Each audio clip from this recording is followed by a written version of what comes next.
అందరికీ నమస్కారం. Welcome to Bharathi TV. Jaganmohan రెడ్డికి దెబ్బ మీద దెబ్బ. నిజంగా దెబ్బ అదుర్స్ అంటే ఇదే. ఎందుకంటే ఒకవైపు చూస్తే మోపిదేవి వెంకటరమణ బీదా మస్తానరావు రాజ్యసభ సభ్యులు, మరోవైపు చూస్తే ఇప్పుడు బాలినేని శ్రీనివాసరెడ్డి వైఎస్ఆర్ కాంగ్రెస్ పార్టీకి రాజీనామా చేశారు. ఉదయం నుంచి వస్తున్న వార్తల ప్రకారం ఎవరైతే జగ్గయ్యపేట మాజీ శాసనసభ్యుడు సామినేని ఉదయభాన్ కూడా వెళ్ళబోతున్నారు జనసేనలోకి అని చెప్పి టాక్ నడుస్తుంది. ఉక్కిరి బిక్కిరవుతున్నారు జగన్మోహన్ రెడ్డి.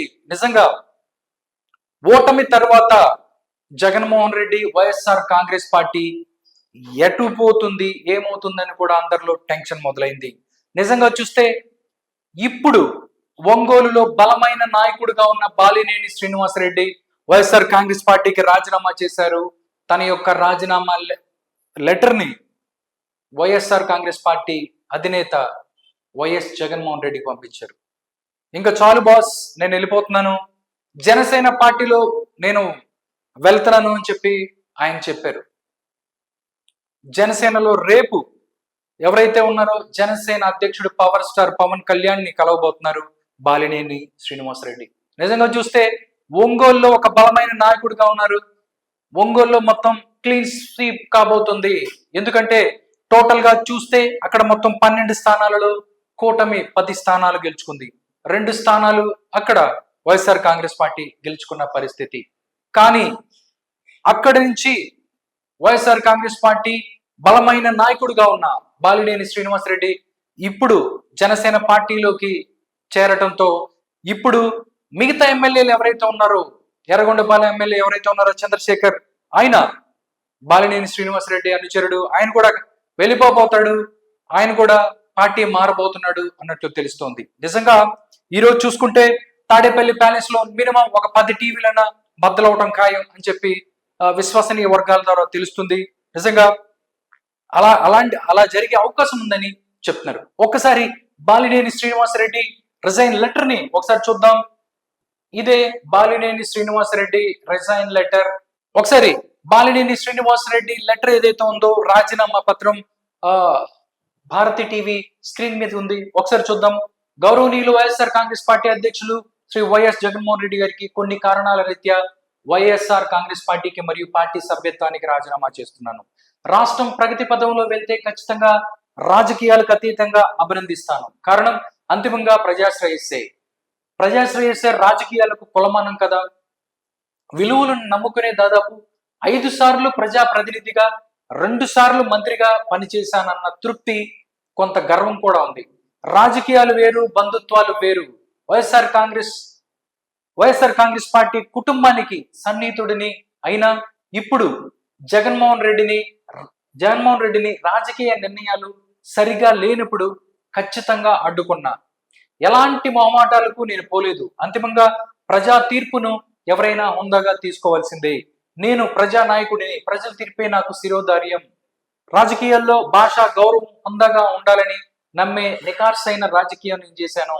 కారణం లక్షల మంది ప్రజలు మనల్ని ఆదర్శంగా తీసుకున్నప్పుడు అన్ని విధాల విలువలను కాపాడాల్సిన బాధ్యత మనదే.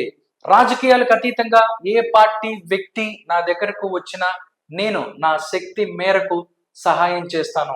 అందరికీ ధన్యవాదాలు, మీ బాలినేని శ్రీనివాసరెడ్డి. దీంట్లో చెప్పింది చూస్తే మాత్రం నిజంగా జగన్మోహన్ రెడ్డి గారు ఒక్కొక్క లెటర్, ఒక్కొక్క పదం నిజంగా జగన్మోహన్ రెడ్డి గారికి సూటిగా గుచ్చుకుంటది అని చెప్పి మాట్లాడుకుంటున్న పరిస్థితి. అక్కడ వైవి సుబ్బారెడ్డి ఎవరైతే ఉన్నారో ఆయనకి బాలినేని శ్రీనివాసరెడ్డికి చాలా రోజుల నుంచి అక్కడ పడని పరిస్థితి. దానికి సంబంధించే చాలా విషయాల్లోనూ ఎప్పటి నుంచో కూడా ఆయన అసంతృప్తిగా ఉన్న పరిస్థితి. చాలా సార్లు వెళ్ళిపోవాలని చూశారు, చాలా సార్లు అధినేతకి తన యొక్క అభిష్టాన్ని తెలియజేసే ప్రయత్నం చేశారు.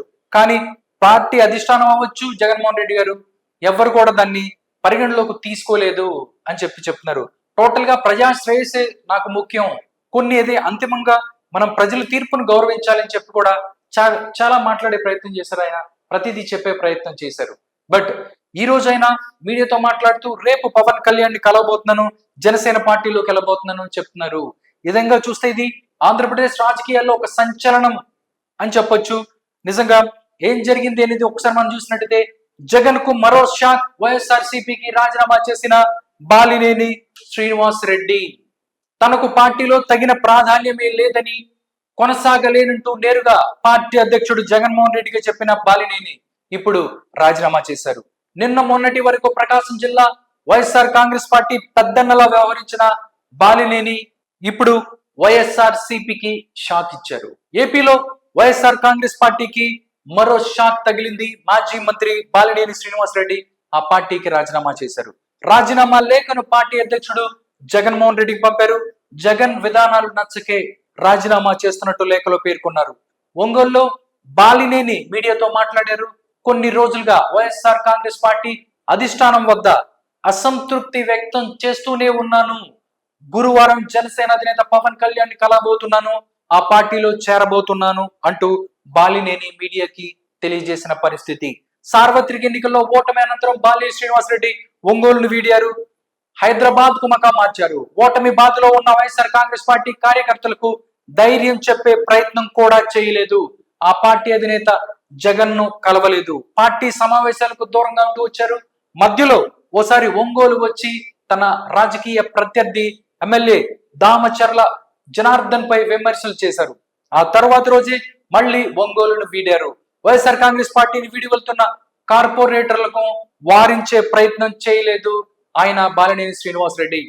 ఇప్పుడు ఆయన ఈ రోజు వైఎస్ఆర్ కాంగ్రెస్ పార్టీకి రాజీనామా చేస్తూ తన యొక్క లెటర్ ని అధ్యక్షుడు ఎవరైతే ఉన్నారో జగన్మోహన్ రెడ్డి పంపించిన పరిస్థితి. నిజంగా చూస్తే జనసేన పార్టీ రాష్ట్రం అంతటా కూడా కొన్ని చోట్ల వీక్ గా ఉన్న పరిస్థితి. జనసేన చూస్తే ఉభయ గోదావరి జిల్లాలో అవ్వచ్చు, మిగతా ఉత్తరాంధ్రలో బలంగా ఉన్న నెల్లూరు, దాంతో పాటు ఒంగోలు, రాయలసీమలో కొంచెం వీక్ గా ఉన్న పరిస్థితి. దాంతోనే ఎవరైతే బాలినేని శ్రీనివాస్ రెడ్డి లాంటి అంటే క్లీన్ ఇమేజ్ ఉన్న నాయకులు ఎవరైనా వస్తే తీసుకోవాలని కూడా జనసేన భావిస్తున్న తరుణంలో బాలినేని శ్రీనివాస్ రెడ్డికి పవన్ కళ్యాణ్కి మధ్య సాన్నిధ్యం ఉంది. చాలాసార్లు మాట్లాడిన పరిస్థితి. వాళ్ళు మాట్లాడుకుంటారని తెలిసినా కానీ బట్ అటువైపు వెళ్లే ప్రయత్నం చేయలేదు. కానీ ఓటమి తర్వాత ఏదైతే ఓటమిని జీర్ణించుకోలేని, కావాలనే తెలిసే తప్పులు చేసే ఓటమిని తెచ్చుకుంది అని చెప్పి కూడా బాలినేని చాలా రోజుల నుంచి మాట్లాడుతున్న పరిస్థితి. తన యొక్క అసంతృప్తిని బాటంగానే బయటికి వెళ్ళగక్కిన పరిస్థితి. ఇప్పుడు చూస్తే ఓటమి తర్వాత అందరూ వెళ్ళిపోతున్నారు. కాబట్టి జనసేన పార్టీ ఏదైతే ఉందో ఒంగోలు అవ్వచ్చు, నెల్లూరు అవ్వచ్చు, రాయలసీమ వీటన్నిటిలో కూడా తమ యొక్క పట్టును నిలబెట్టుకోవాలి. అక్కడ ఒక మంచి లీడర్ కావాలి. తద్వారా ఏదైతే ఒంగోలు జిల్లా మొత్తం కూడా తన పట్టును నిలుపుకోవాలని చూస్తున్న తరుణంలో బాలినేని జనసేన వైపు వచ్చారు. నిజంగా చూస్తున్నట్టయితే మొత్తం ఒంగోలు జిల్లాకి సంబంధించి మొత్తం చూస్తే 12 స్థానాలలో 10 స్థానాలు కూటమి గెలిచింది, 2 స్థానాలు ఎర్రగొండపాలెం, దాంతో పాటు మిగతా మరొక స్థానాన్ని అక్కడ వైఎస్ఆర్ కాంగ్రెస్ పార్టీ గెలుచుకుంది. బట్ ఇప్పుడు చూస్తే ఎవరైతే గెలిచిన వాళ్ళు కూడా బాలినేని శ్రీనివాస్ రెడ్డికి సన్నిహితులుగా చెప్తున్నారు. నిజంగా అదే కనుక నిజమైతే వాళ్ళు కూడా పార్టీ మారే అవకాశాలు ఉంది అని చెప్పి వార్తలు వస్తున్నాయి. చూడాలి నిజంగా ఒంగోలుకి సంబంధించి మిగతా ఎమ్మెల్యేలు కూడా వచ్చే అవకాశం ఉందా? ఎందుకంటే రాజ్యసభ సంబంధించి వైఎస్ఆర్ కాంగ్రెస్ పార్టీ రాజ్యసభ ఎంపీలు వచ్చిన పరిస్థితి, దాంతో పాటు మాజీలు ఎవరైతే ఉన్నారో వాళ్ళు కూడా జనసేన వైపు, మిగతా బీజేపీ వైపు, టీడీపీ వైపు చూస్తున్న పరిస్థితి. వైఎస్ఆర్ కాంగ్రెస్ పార్టీ నుంచి ఇంకా ఎంతమంది నాయకులు కూటమి పార్టీల వైపు వెళ్ళబోతున్నారు? నిజంగా అంటే ఇది మొదటి స్టెప్ అనుకోవచ్చు. ఎందుకంటే బాలినేని శ్రీనివాస్ రెడ్డి స్వయాన జగన్మోహన్ రెడ్డి గారికి చాలా దగ్గర బంధువు అయినా కానీ బంధుత్వం ఉంది. వీటిని పక్కన పెట్టి ఏదైతే రాజకీయాలు వేరు, బంధుత్వం వేరు అని చెప్పి ఆయన మాట్లాడుతున్న పరిస్థితి. దీనికి సంబంధించి నిజంగా వైఎస్ఆర్ కాంగ్రెస్ పార్టీకి ఒక శాఖ అని చెప్పొచ్చు. దీని తర్వాత వైఎస్ఆర్ కాంగ్రెస్ పార్టీలో ఎవరెవరు వేరే పార్టీలకి వెళ్ళబోతున్నారు అనేది కూడా దాని మీద కూడా నిజంగా ఉత్కంఠ కొనసాగుతుంది. నిజంగా చూస్తే నిజంగా వైఎస్ఆర్ కాంగ్రెస్ పార్టీకి ఇది ఒక పెద్ద దెబ్బే అని చెప్పొచ్చు. వైఎస్ఆర్ కాంగ్రెస్ పార్టీని జగన్మోహన్ రెడ్డి ఏ విధంగా కాపాడుకోబోతున్నారు, ఇంకా తన అసంతృప్తితో ఉన్నటువంటి ఎలా బుజ్జగించబోతున్నారు అనే దాని మీద కూడా చాలా మంది మాట్లాడుకుంటున్న పరిస్థితి కనిపిస్తుంది. నిజంగా జగన్మోహన్ రెడ్డి మిగతా అంతకు ముందులాగే ఏదైతే ఆయన ఎలా ఉన్నాడో అలాగే ఉంటే మాత్రం పార్టీకి నష్టం జరిగే అవకాశం ఉంది. మిగతా ఎమ్మెల్యేలు అవ్వచ్చు, లేకపోతే నాయకులు అవ్వచ్చు కూడా మిగతా వాళ్ళ దారి వాళ్ళు చూసుకునే అవకాశం ఉంది అన్నట్లు తెలుస్తోంది.